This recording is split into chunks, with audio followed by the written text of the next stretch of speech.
नमस्कार, मेरा नाम प्रबुद्ध सौरभ है और मैं पेशे से एक लेखक हूँ। कुछ टीवी सीरियल्स के माध्यम से आप सब तक पहुँचा हूँ और जो लोग मेरे सोशल मीडिया से जुड़े हुए हैं उनको पता है कि पिछले कुछ दिनों से मैं थोड़ा सा व्यथित हूँ एक बात को लेकर। दरअसल हुआ ये कि मेरा एक कंटेंट जो कि अक्सर वायरल होता है वो वायरल कंटेंट है और कई बार घूम घूम कर आप सब तक भी पहुँचा होगा। वो कंटेंट एक टीवी सीरियल में यूज़ कर लिया गया और न तो मुझसे इजाज़त ली गई, न तो मुझे कहा गया, न तो मुझे बताया गया इसके बारे में। और मुझे अचानक पता चला कि उस टीवी सीरियल में आपका कंटेंट इस्तेमाल हुआ है। तो मैं इस बात को लेकर परेशान था।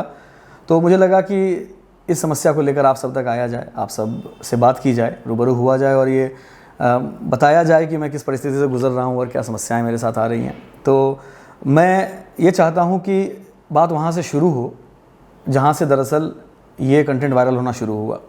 दरअसल ये कंटेंट वायरल होना शुरू हुआ था श्री अमिताभ बच्चन जी के पोस्ट से। उन्होंने वो कंटेंट अपने फेसबुक पर लगाया था, अपने ट्विटर पर लगाया था, दोनों जगह लगाया था, लेकिन दुर्भाग्य से बिना मेरे नाम के लगाया था।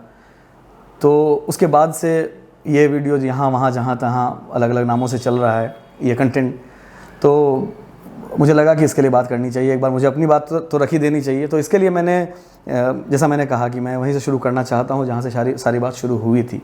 तो मैंने श्री अमिताभ बच्चन जी के नाम एक ओपन लेटर लिखा है और वो मैं उनको प्रेषित कर रहा हूँ और साथ ही साथ मैं इसका वीडियो इसलिए बना रहा हूँ ताकि आप लोग भी इसमें हाथ लगाएं और बात को वहाँ तक पहुँचाएं जहाँ तक इसको पहुँचना चाहिए, अमिताभ बच्चन जी तक पहुँचे और इसके लिए जो कार्रवाई होनी चाहिए वो उनकी तरफ से हो, ऐसा मेरा मन है। तो इस चिट्ठी में शिकायत नहीं है, हमारे यहाँ बड़ों से शिकायत करने की परंपरा नहीं है। एक अपील है, एक प्रार्थना है, उम्मीद है वो सुनेंगे। मैं चाहता हूँ कि वो चिट्ठी आपको पढ़कर सुनाऊँ, सुनिएगा इसको। आदरणीय श्री अमिताभ बच्चन जी, सादर अभिवादन। मेरा नाम प्रबुद्ध सौरभ है। नाम पहले इसलिए बता दिया कि बाद में नाम गुम हो जाता है और इसी नाम की गुमशुदगी के संदर्भ में आपसे संवाद कर रहा हूँ। जिस आलेख की चर्चा मैं आपसे करने वाला हूँ, जिस तरह वो आप तक पहुँचने से पहले ही बेनामी हो गया, वैसे ही ये पत्र पहुँचने से पहले बेनामी न हो जाए, इसलिए नाम पहले लिख दिया। 14 सितंबर 2017 को मैंने अपने फेसबुक पर एक रचना पोस्ट की थी। इसमें अंग्रेजी शब्द लेग के विभिन्न हिंदी अर्थों का प्रयोग करके बताया गया था। अगले दिन यानी 15 सितंबर 2017 को मेरी एक परिचित ने इसी कंटेंट का वीडियो बनाकर मुझे भेजा। इस वीडियो को मैंने उसी दिन अपने फेसबुक पर पोस्ट किया।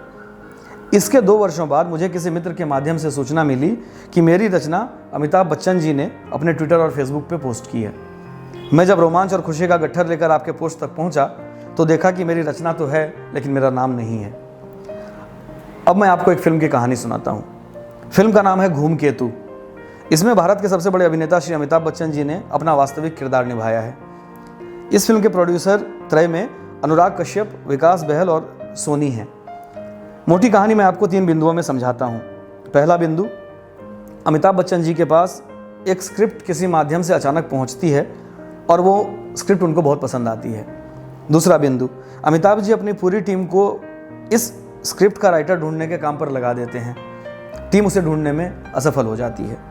तीसरा बिंदु, इस स्क्रिप्ट का मूल लेखक घूमकेतु यानी नवाजुद्दीन सिद्दीकी, जो लेखक न बन पाने का बोझ अपने सर पर उठाए अपने गांव लौट चुका है, वो अंत में अपने स्क्रिप्ट को अमिताभ बच्चन जी द्वारा प्रस्तुत किए जाते हुए एक फिल्म के सीन में देखता है। घूमकेतु का लिखा तो वहाँ पर है लेकिन नाम नहीं है। हुआ तो मेरे और आपके संदर्भ में भी ऐसा ही है, लेकिन एक समस्या है। यहाँ ये कहानी सिर्फ पहले बिंदु पर ही रुक गई है। दूसरा बिंदु संभवतः आपने स्किप कर दिया है, वरना आपकी टीम को कहीं जाने की ज़रूरत न पड़ती, क्योंकि आपकी उस 2019 के पोस्ट के नीचे मेरे कई हितैषियों ने आपको यह सूचना दी थी कि यह रचना मूलतः मेरी है। इसका मतलब फिल्म में जो अमिताभ बच्चन नाम का किरदार है वो असली अमिताभ बच्चन को ठीक से रिप्रेजेंट नहीं कर पा रहा, और इसका मतलब ये भी है कि लोग खुद अपने किरदार जैसे होते नहीं। अब आते हैं तीसरे बिंदु पर। मैं धूमकेतु नहीं हूँ। मुझे धूमकेतु नहीं बनना, किसी को भी धूमकेतु नहीं बनना चाहिए। कॉपीराइट अधिकारों के प्रति सचेत रहना आवश्यक है। आप भी इस बात के हिमायती हैं। संयोग से ऐसे ही एक मामले में आपसे मेरा पहले भी आमना सामना हो चुका है। हालांकि ऐसा नहीं है कि वर्तमान मुद्दा उस पुराने विवाद की वजह से उठाया जा रहा हो, लेकिन यहाँ उल्लेख करने योग्य ज़रूर है। जिस कार्यालय में मैं पहले कार्यरत था, वहाँ मेरे एम्प्लॉयर डॉक्टर कुमार विश्वास ने महनीय कवियों को श्रद्धांजलि देने की श्रृंखला तर्पण में आपके आदरणीय बाबूजी स्वर्गीय हरिवंश राय बच्चन जी की एक कविता उनके नाम और फोटो के साथ लगाकर पोस्ट की थी। तो आपने कानूनी कागज़ों का पुलिंदा रवाना कर दिया था और यहाँ तो आपने बिना मेरा नाम लिखे ही मेरा कंटेंट लगा दिया। अब चूंकि मुझे धूमकेतु नहीं बनना, इसलिए इस बात को आगे बढ़ा रहा हूँ।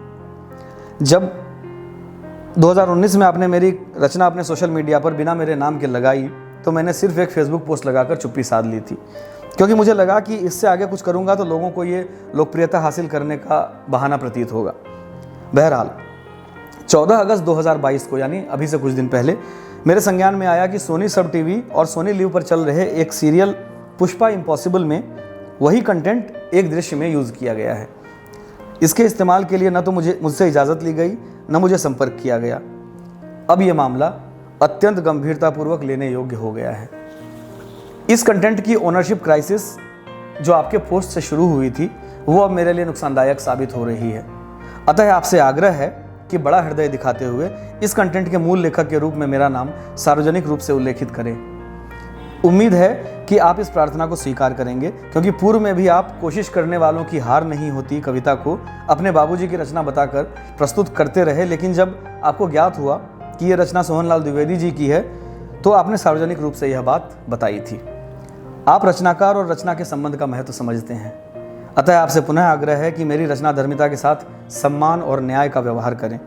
आश्चर्य है कि इस विषय पर फिल्म बनाने वाला सोनी और उस फिल्म में अदाकारी करने वाले स्वयं आप अपनी ही फिल्म की कहानी की विषय वस्तु को नज़रअंदाज कर गए और एक धूमकेतु बनाने का प्लॉट लिख डाला, लेकिन मुझे धूमकेतु नहीं बनना।